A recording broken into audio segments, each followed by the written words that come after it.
Feed Jay Ajayi the ball. It sounds so simple, doesn't it? It's what we've been asking for a month now.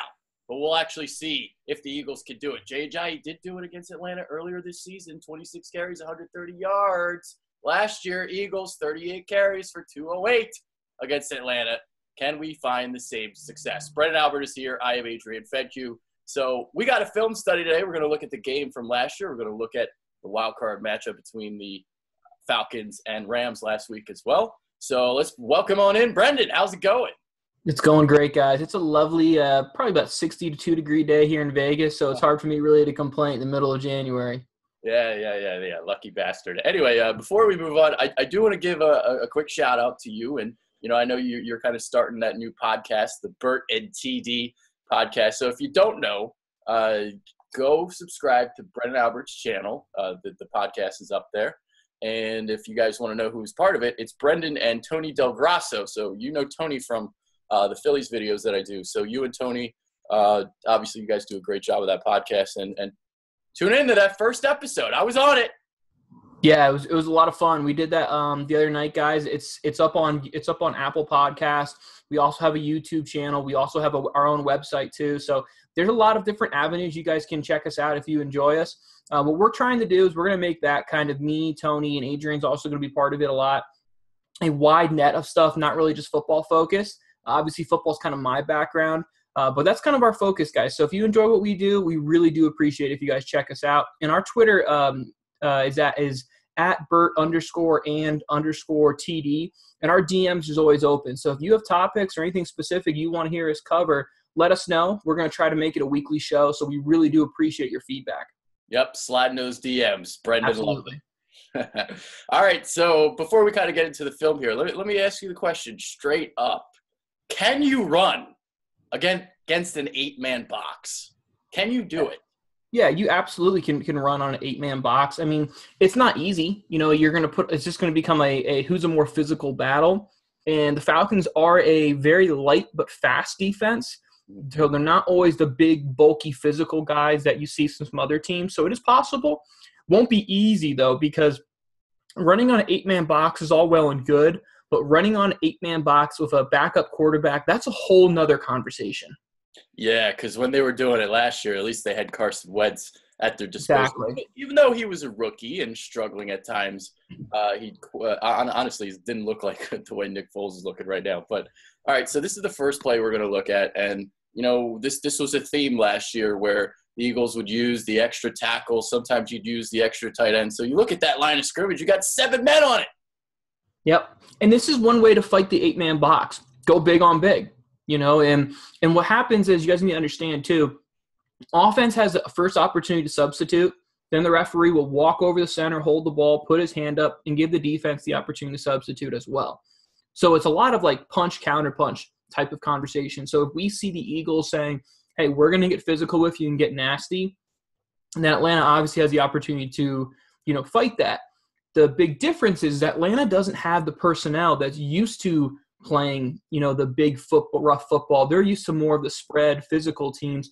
Think of what like the Saints are, for example. That's really how Atlanta's defense was designed. So with this situation we're going to see here, we're going to see a tackle pull. So we're going to see tackle pull here from Peters.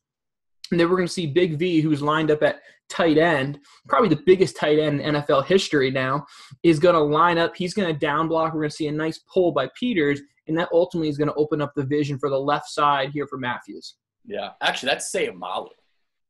Sayamalu. Yeah, he was the extra tackle that they would use at times last year. Big V also did it at times as well. So you had both of them kind of do it, and this is a look that Doug Peterson likes to go to. So. We're going to play this one fast, and then I think we'll go slow for the end zone angle because yes, that angle is going to really show the blocking concepts and schemes. So we'll play this one fast. You'll kind of see the play here.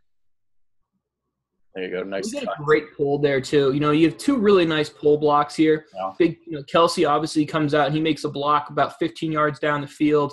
But what you're going to see here is Peters is going to pull big 71, and then also Kelsey's going to pull as our center. Kelsey, deservedly so, Pro Bowler this year, had a fantastic year, gets a lot of love. You're going to see both of these guys get really great pull blocks. And this is one way to really fight the 8-man box, is to get horizontal on them if you have athletic offensive linemen like the Eagles do. Kelsey, as you can see here, just does a great job of springing Matthews here, and this is a great run here for the Eagles. The bad news for the Eagles, obviously you don't have Peters. The worst news, this is not the exact same Falcons defense. Yes, it is mostly the same. Falcons also are going to add in Dontari Poe, who I think is one of the better interior defensive linemen. I'm not saying he's elite Pro Bowl, but he's a good starter there. So bringing him in from the Kansas City Chiefs, I'm curious to see how he is going to do, because if he wrecks havoc, it's a big problem there for the Eagles. Yeah, and you saw on your screen who was playing right tackle there. That was Big V there, Halapoulivaati Vaitai, filling in for Lane Johnson, who obviously missed 10 games last year due to suspension, taking some stuff he shouldn't be taking. So I'll just put it mildly. He had a little more than Wheaties in his breakfast last year. A little bit more than just Wheaties in his breakfast. I like that. That's actually really funny. A little bit more. All right, so one of the things that the Eagles did last year in this game, a lot of counter plays, a lot of misdirection to get those linebackers moving. Deion Jones, Devondre Campbell, they were rookies last year. So with younger players, you can get them maybe a little bit more aggressive than you'd want them to, and, well, they over pursue. So this was a counter play. Once again, we see – look at all the guys in the line of scrimmage here. We only have one wide receiver. It's 13 personnel. We got 2 tight ends and the extra tackle out there. So beef on beef. This is how you run against an 8-man box. Yep, this is the big man package. This is when you get everybody who's close to 300 pounds that get to be on the field at the same time.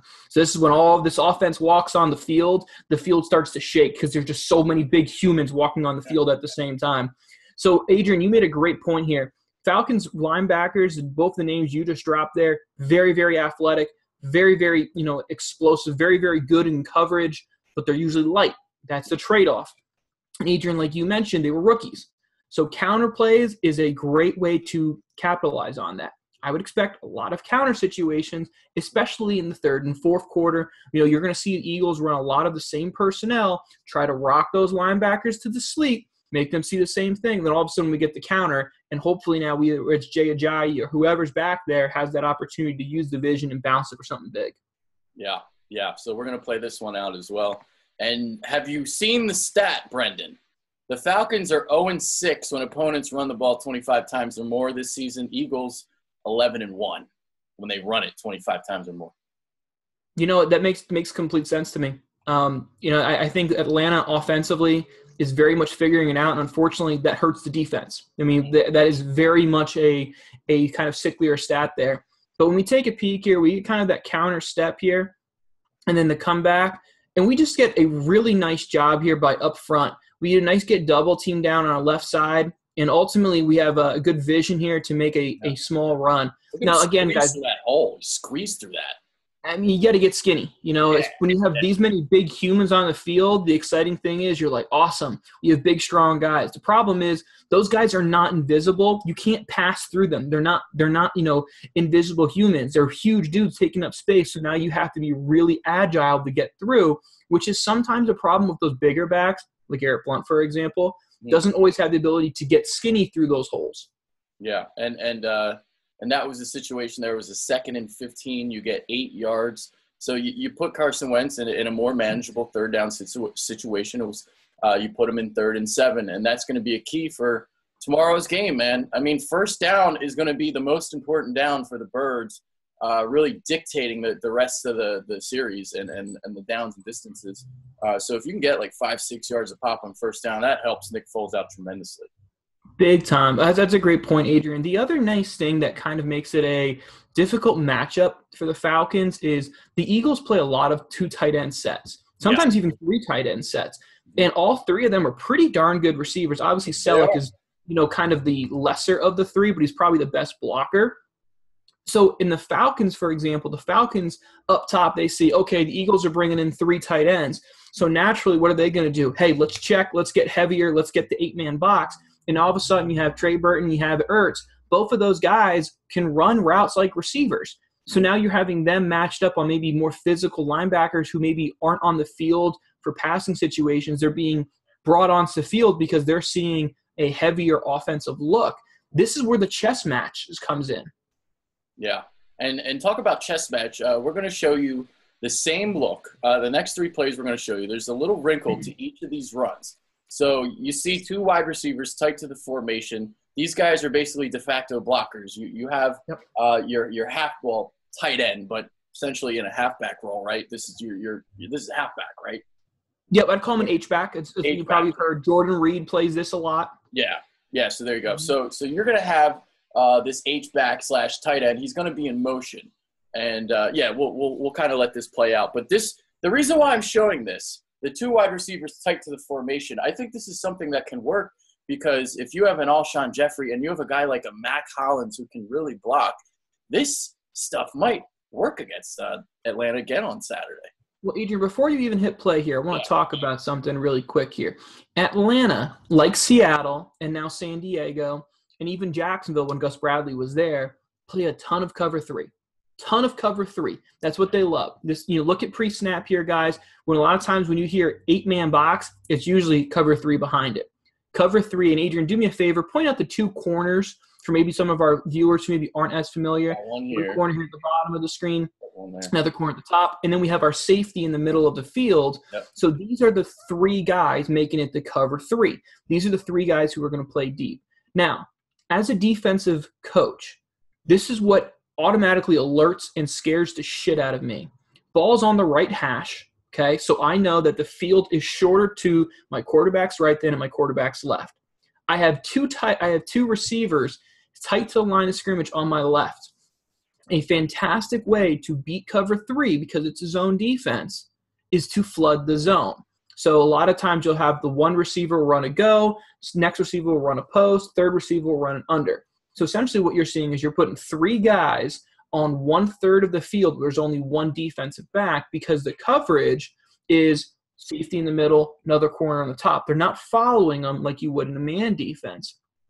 This formation, Adrian, you talked about it. This is something that you will see down the line, a play-action play come off of, where you will see an outside zone look, which is very common because that gets the quarterback on the boot. So now you really have 4 options. You'd have the vertical route. Let's say here it's by the number 1 receiver.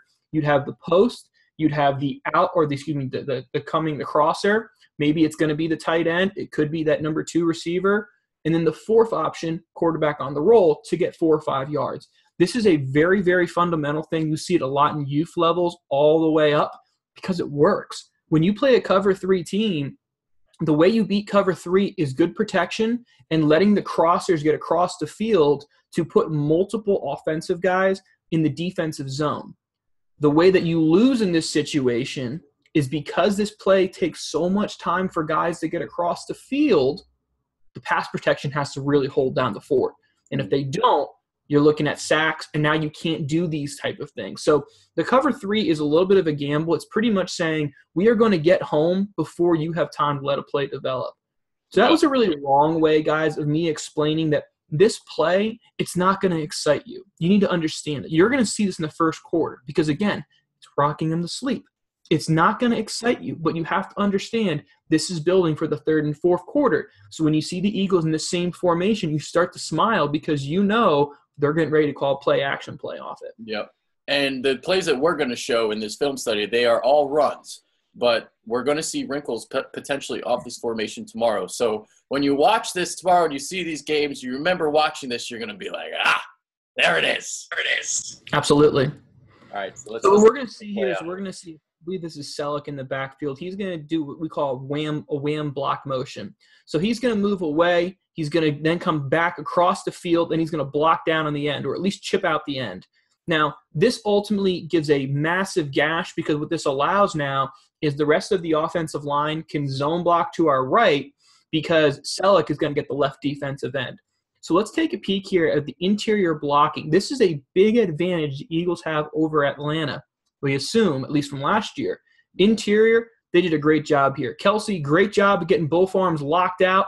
And now he's able to drive through. And now he's able to get his big butt out of there, and that's what opens the hole for Ryan Matthews. Yep.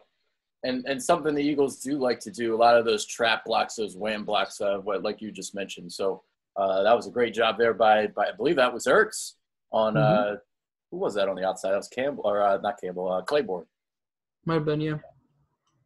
So there you go. So that's the first look of this. Now we're going to see the second play here, and I believe it's the same look but just reversed. Exactly. Yep. So this Wendell Smallwood we're going to show you. He gets 12 yards. So we're going to show again 3 different looks on the same formation. Now, what we're going to talk about here, I want you guys to look at 36. 36 is Ishmael, who's a strong safety for the Atlanta Falcons. Kamal Ishmael. Because their roster is made up of lots of speedy guys, and you can see him, he's pretty much lined up. Oh, excuse me. But he's going to be lined up on the bottom of the screen here when you take a peek at it. But there's 36. You see him walking away.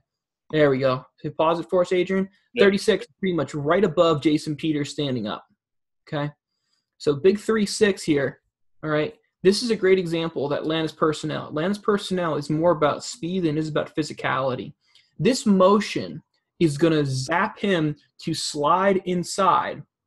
And ultimately what's going to happen is his responsibility is going to be outside here, but because the motion is going to suck him in, that's going to take away his angle to get to the ball carrier, which inevitably is what's going to allow this play to be a big plus chunk yardage run. Yeah. Look who's blocking on this play. You got Aguilar out here.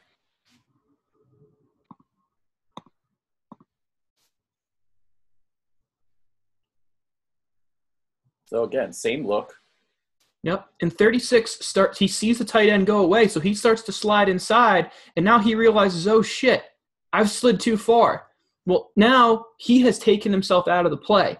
Again, Atlanta's defense is more about speed. A safety is not used to playing in the box. He is more used to playing man coverage, zone coverage behind it.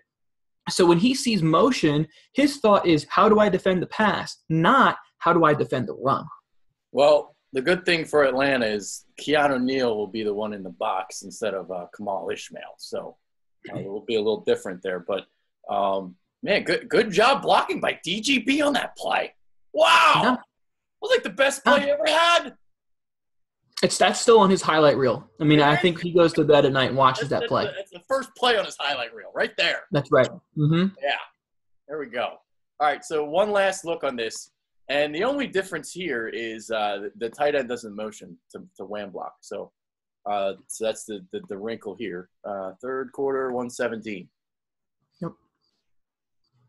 All right, so while I look for this, you want to talk about Deion Jones and why he's underrated? Yeah, Deion Jones is one of those really athletic, explosive linebackers, very similar to Levante David. He's a guy we probably hear more about, Telvin Smith in Jacksonville.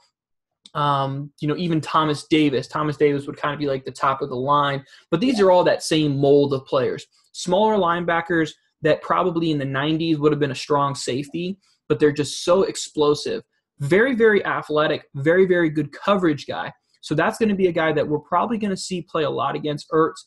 Keanu Neal, also a guy who might play a lot against Ertz as well. So this is where they specialize. It is not where they thrive, though, in the run game. So we're going to see him lined up on the hash here. So as you see him lined up on the hash, yep, exactly, Adrian.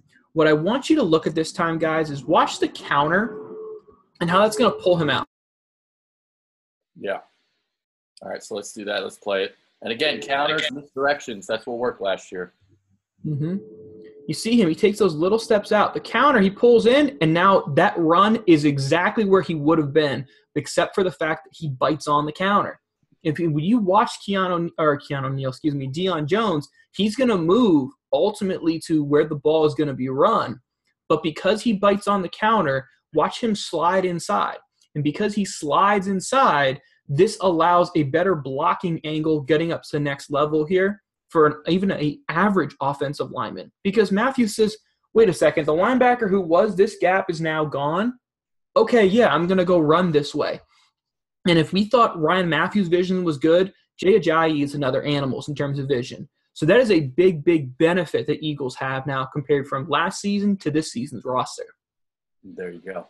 All right, so now we're going to look at some Atlanta stuff.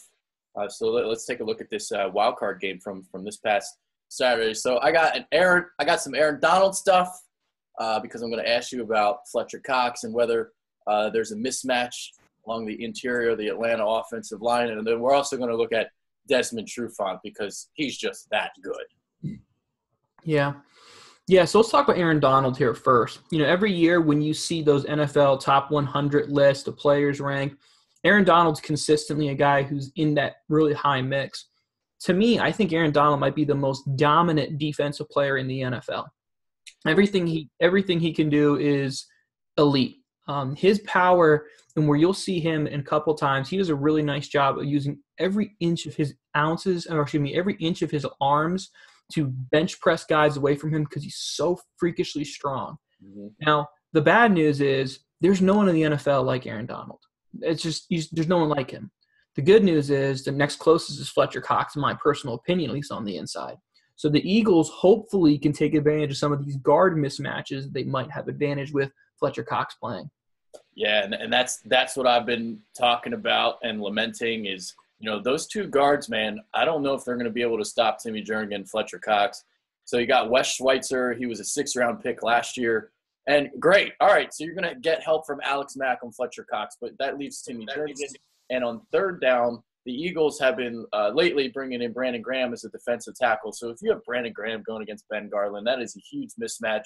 You're going to have Fletcher Cox on the other side opposite of him. You're going to have Chris Long as a defensive end. You're going to have Derek Barnett, Vinnie Curry. I mean, this is just going to go on and on and on all afternoon. So this is where you got to beat Atlanta, is inside along the interior of the offensive line. And you got to push that, push these guys into Matt Ryan, push them into the pocket, collapse the pocket. Absolutely, because Matt Ryan's not going to beat you with his feet. I mean, this is not number 7 back there for the Atlanta Falcons. This is number 2 back there for the Atlanta Falcons. He's not someone who's going to beat you with your feet. He's going to beat you with his mind, with his ability to throw the ball. The good thing with the Eagles, probably the deepest defensive line group in the NFL, and no real injuries. I mean, that's something that's really impressive for the Eagles to be able to say at this point in time. Yeah, no injuries. The one unit that didn't get hurt was the D-line. Right. Whatever they're eating, everyone else should do the same thing. Maybe Lane Johnson's giving them that secret Wheaties recipe. Hey, now. All right, so let's take a peek here, guys. You're going to see a stunt at the top of the screen by the tackle on the D end, and this is just going to be a double team here by Aaron Donald that he's just going to wreak havoc. It's just oh, my God. Aaron Donald makes talented people look not talented. As simple as that is to say, watch what he does here to the guard. And then this is an elite level center too, who's going to come over late to help. And Aaron Donald's ability to get skinny and still play through him, it's a great swim. And now get skinny, dip that shoulder, and keep moving. Aaron Donald gets held here, and he's still able to make this play. It's just unbelievable what he can do. That thread of Ogletree right there before he dropped back, that split second allowed Aaron Donald to get through that gap. Absolutely. That's what makes Alex Mack give the 1 second more check with me, check to make sure this guy doesn't come. Okay, now I'm going to peek. And by the time he peeks, Aaron Donald's hip to hip with him. And at that point, it's over. It'll be the same situation with Fletcher Cox. If Fletcher Cox gets hip to hip with Alex Mack, it's a wrap. He's going to be in the backfield already. Yep. All right, so we got one more play here. This is a 3-yard loss. I don't know why that message is there. But this is Aaron Donald again. I mean, so this is going to happen as well at times where Fletcher Cox, instead of playing the left defensive tackle spot, maybe they'll, kind of slide him over a little bit, play him one-on-one against Ben Garland because, by God, you have to try and take advantage of that mismatch because obviously they lost Andy Levitre earlier this season. Really good guard for them, and that's drop-off. Ben Garland got to take advantage of it. Big time here. And what you're going to see here is just the sheer physical power, where I think the difference between Donald and Fletcher Cox is I think both of them win exceptionally with power, but I think the difference is Fletcher Cox doesn't have the same speed that Donald has. But this is a great example of Aaron Donald just winning with straight power. No. This is a great thing in the offensive line. There are 2 things in the trenches that usually tell us who wins. 1, which offensive or defensive line's eyes are lower. If the offensive line player, his head is lower, his eyes are lower than the defensive line, more often than not, he's going to be able to win that battle. 2, if the offensive or defensive line is able to lock their arms out, that means they're in full power position and they're able to drive players away. What I want you guys to watch here is Aaron Donald. He checks both of those boxes, and that's why he's going to ragdoll this offensive lineman right back. It's not And he's lined up playing. at the bottom of the screen here too. Uh-oh. Yeah, I wonder if that little message that you saw, what the hell? All right, that's a shame. All right, let me just try something. All right, so I'm gonna stop sharing real quick, and I'm gonna try and update this in a second. I don't know what we could talk about in the meantime. I'm going to go on a Senior Bowl rant because Okay, yeah. Go ahead. Go on your Senior Bowl rant. There you go. I will fully admit this. So as I've talked about in the past on our shows, I'm a Ravens fan. Okay, I'm not I like the Philadelphia Eagles. Don't get me wrong, but the Baltimore Ravens are my team. Even when the Ravens won the Super Bowl against the 49ers, I was more excited about the NFL Combine, in pro days, in Senior Bowls, in the draft than I was about the Ravens winning the Super Bowl. For whatever reason, guys, I know I'm a nerd. I'm a loser. I get it. It's fine. You're not going to tell me. So and I'm cool with it. Senior Bowl practices. I love it.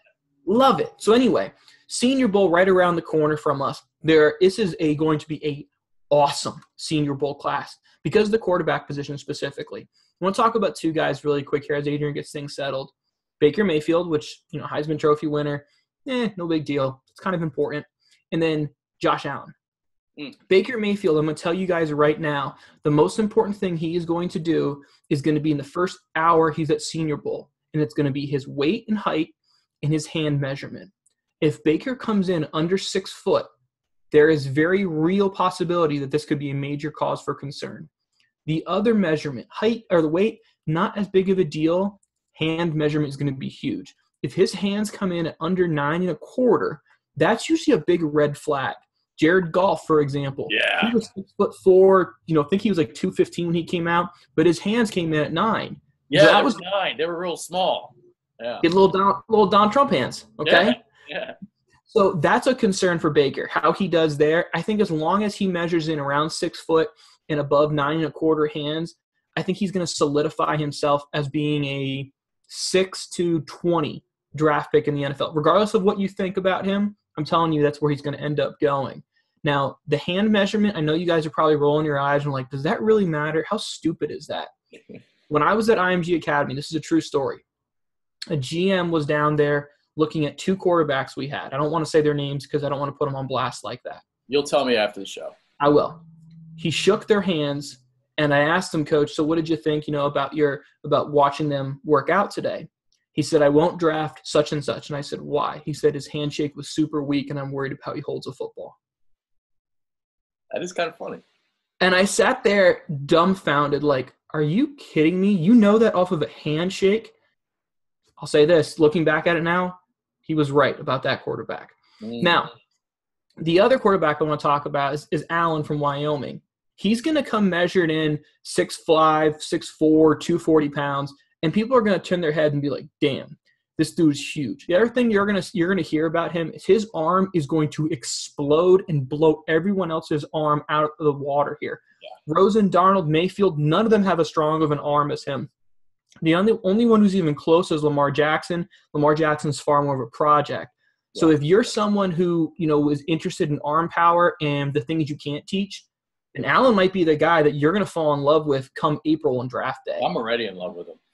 He is going to do exceptionally well at the Senior Bowl. So I think that's great that he's going to be there. His big knocks were he missed half the season with some injuries, and he had some turnovers his junior year. Now, you can't knock Allen's turnovers his junior year if you don't knock Darnold's turnovers at USC his senior year. So you got to play it, fair there. So he is going to be someone I fully anticipate is going to rise kind of like a Carson Wentz did in his senior year at the Senior Bowl. I don't think Allen's going to be a top 2 pick, but I don't think it's a stretch to see he's going to end up between 4 and probably 15 when the draft's all said and done. I think he could leap over Baker when all things are said and done, especially if Baker's arm doesn't look great. It's not going to be positive when Baker throws a weak ball and the next rep that these scouts are going to see is Josh Allen throwing a ball that you literally can hear from standing on the football field. That's my end of my Senior Bowl rank. We'll talk tons more of this, guys, as we get closer to the Combine. I just wanted to make sure I got on my little tangent out. We will do a Senior Bowl show. It'll happen. We might do it on Zoom because I record the practices and maybe we can kind of commentate as we watch a couple things. How about that? Yeah, we can do it. Yeah, you like that? Mm-hmm. Okay. Yeah, well, we'll do that. I'll record all the practice like I normally do, and because I like those one-on-one drills between the D line and O line, and then you get the one-on-ones against the wide receiver and corners. Love those things. So, yeah. All right. So let's get into this play. And I will say this: the Senior Bowl is a lot better this year than it was last year. Last year, I remember I was like, it didn't seem like there were that many prospects. The big one was Tre'Davious White, the cornerback, from what I remember. The quarterback class wasn't great in the Senior Bowl, so it's good to see this year you're going to have Mayfield, you're going to have Josh Allen, you're going to have all the big names. Absolutely. All right, so here we go. So you got your ran in. Here we are. So we got Aaron Donald, bottom of the screen here. You can see him just drive the guard back about 3 yards into the backfield, gets both arms extended, can play peekaboo. He's the right defensive end here. Just watch how quick he is off the ball and watch how quick his hands get out and just completely locks out in this guard. I mean, this is just a freaking bull in a china shop. And this is the problem. If you run an outside zone scheme, if your guards get bullied with one hand and Aaron Donald's able to shed a block and make a tackle at the same time, he's controlling him with his left hand and he's making the tackle with his right. It's a wrap. I heard from one of the guys that I used to coach for the Rams. He said, no jokes, that Aaron Donald could also be an Olympic ping pong tournament player. So his ability to be good at life is through the roof. So I think Fletcher Cox is going to be someone that we're going to have to circle and star, because if he can dominate similar to the way that Aaron Donald did against the guards, that's going to be a really, really big advantage there. Yeah. All right, Desmond Trufant, unbelievable cornerback. So I believe this was an amazing play where this was a deep crossing route by Cooper Kupp, and he somehow makes this play. I'll just let you talk about it. Yeah, so Adrian, let's go back a little bit before the ball snapped, because I want to talk about pre-snap, what Goff is going to see here. Okay, so I talked about how Atlanta plays a ton of that cover 3 look. If you kind of see this, it looks like it's probably going to be a cover 3, because you see Keanu Neal, who's lined up here at about the 46-yard line, 47-yard line. Exactly. He's starting to spin down and creep. You see, the single high safety. You see Desmond Trufant pretty much standing right on the 50-yard line, number 21 at the bottom of our screen. So pre-snap, Goff thinks, okay, this looks like a cover 3. Atlanta plays a ton of cover 3. Another great way to beat cover 3 is with a late crosser. You have the number 1 receiver at the top of the screen running, a go route to run them off, and then you run a little crosser underneath. You hit the crosser and you let them run for a lot of yards. This is another situation where a guy like Nelson Aguilar could have a monster week, because this is a lot of what Seattle did. Yeah. Nelson played really well against Seattle. It's going to be a very similar offensive scheme there. Now, this is a tendency breaker, because we know that Atlanta plays a ton of cover 3. We know that this look is a cover 3 look, but this is going to be man under. So what I want you guys to watch here is how freakishly fast Desmond Trufant fires off the ball to break this play up. The ball is a little late, to be fair, but his ability to rifle out of his pedal and get downhill is unbelievable. The Falcons didn't have Desmond Trufant for most of the year last year, so getting him back is a massive bonus for their defense. Yep, for sure. And you guys are going to love this play, so let me just play it. You can really appreciate his talent right here. Yeah, I mean, his ability to fire out of his pedal and get down is just unbelievable. Because honestly, Goff makes the right read. This is the right throw to make. He is open. Again, like I said, Goff is a little bit late on this. Like right now, this ball should be out. But Desmond's ability to rifle through the trash, sort through the 2 receivers, and break this play up is unbelievable. And when you watch this play in full speed, you'll have a true appreciation for truly how fast this player gets out of his pedal. Man, this is not going to go fast. The hell? Mm-hmm. There we go. I had to press the button 5 times. The computer's acting up on me, man. Look at this. Oh. Huh. That's instincts, and Yeah. he just shot right out of that off the snap. Now, you have Desmond Trufant, who is really the technique sound corner there. The other corner they have is Robert Alfred. Now, Robert Alfred is known as a gambler. He is a very, very aggressive corner. He, in all likelihood, will be a guy who will be picked on for double moves, sluggos, hitch and goes, things like that all game, because he might take one back to the house on you. He might pick you off and go the other way, but he also might give up a 70-yard touchdown. He's been really good for them this season, though. I think he's been, yeah. Trufant's still the number one, though. And this is an example here, guys, of that flooding the zone concept we talked about. As you'll see here, you have a high-low read. You're going to see Robert Woods run that post-corner type look here. And then ultimately you're going to have a receiver out in the flat. So all that, Goff is going to do is he's going to read, hey, is the vertical route open? Yes, then I'll throw it. If not, I'll check it down. And he's right. This ball is going to be open. The ball is just late. But the ability by Trufant to play the glove technique, we talked about that in a previous show, his ability to stick his right hand or his left hand straight through the receivers is a perfect technique. I mean, there's no pass interference on this. This is just a picture-perfect defensive back play. Perfect timing, too, the way he timed that. Absolutely. All right, so that's our last Trufant play. That's our last play of the film study. So there you go. All right, so I'll ask you, what's your prediction for tomorrow? All right, I shouldn't have asked. So here's the thing, okay? In the NFL, and more importantly in playoffs, quarterbacks matter. It's not a backup quarterback league. It's a starting quarterback league. Are you saying that Nick Foles isn't good enough? I'm saying Nick Foles is a backup, which is something you guys already knew. Yeah. Right? So, that's not new news to you. I think he is one of the better backups in the league, and all that's all well and good. But he's also playing a guy who recently won an MVP. And that MVP also has the greatest freak at wide receiver in the NFL in Julio Jones. So if Julio Jones goes for 120 and a touchdown, do not be the Eagles fans screaming, oh, our defensive backs suck. No, this is probably the greatest athlete in the NFL right now that's a pass catcher. So if he gets his, it's going to happen. I have the Falcons winning 28-24. I just don't think that if the Eagles get above 3 touchdowns, then you're in trouble, because then you can't win a shootout with Atlanta. If you keep it below 3 touchdowns, Philadelphia has a very, very good chance. Their chance is keeping Julio Jones out of the end zone. That's because he can get 120 yards. I'm fine with that. I expect him to get his, as you explained.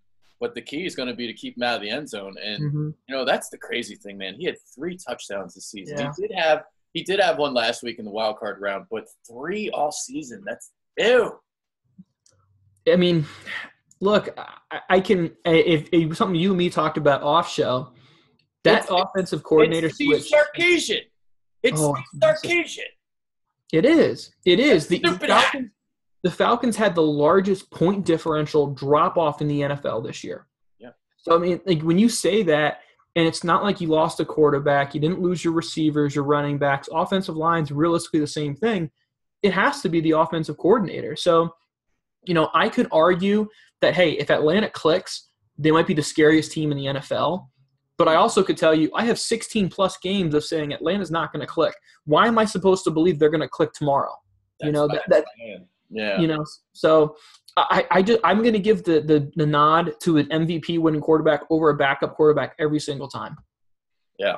All right. So my thought process is they're going to try to run the ball against this 8-man box. They're going to be successful enough, and I think where the Eagles can potentially win is on defense and just hold Atlanta out of the end zone, because they've been doing nothing but kick field goals for a month. Yeah. Mm-hmm. They are 23rd in red zone. So, some of the Nuggets, they still get the yards. The yards are actually kind of similar last year in some ways. They're third in the NFL in yards per drive. They're second in the NFL in third down conversion. But that 23rd ranking in the red zone, that's their big drop-off. And the reason why they scored 540 points last year, and they're all the way down to 353 this year.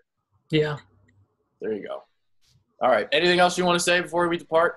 No, I mean, whatever happens in this game, I think that this is a good matchup for the Eagles. The 2 matchups that concern me for the Eagles, Obviously, Nick Foles is always going to be a concern for me because he's a backup. Okay. The other thing that concerns me is how are those receivers going to or running backs going to match up in the pass game against linebackers? Atlanta probably has two of the best receivers out of the backfield. Yeah, this is a concern for me. Yeah, this is a concern for sure. I've talked about that for like a month now as well. Jordan Hicks' injury, Eagles struggling with tight ends and running backs coming out of the backfield. So that's something definitely to keep an eye on as well. So my score is 13-12. So I still think the offense is still going to struggle. They're going to run the ball well enough, and the key is just keep Atlanta out of the end zone. So I think they'll run the ball a lot. They'll limit the possessions. So your normal possessions in a game, it's like 12. So I'm thinking like 8 possessions in this game if the Eagles can really churn that clock and keep it going. So the Falcons are going to score 4 times out of those 8 possessions, but they're all going to be field goals, and the Eagles are going to win 13-12. I mean, when you frame it that way, if they're only going to have 8 possessions and they're going to score on 50% of them, but 50% of them or 100% of those possessions they score on is field goals, if that happens, the Eagles absolutely should win. Abso-freaking-lutely, they should win every single time. Yeah. I just think that's a lot to ask. It is a lot to ask. It is. The 2 teams I want to play in the postseason, we might actually play. Atlanta and Minnesota. Yeah. Wow. Eagles might just do this thing. We'll see. We'll find out tomorrow. That's Brendan Albert. I'm Adrian Fetke. Hopefully you guys enjoyed. Appreciate it, guys.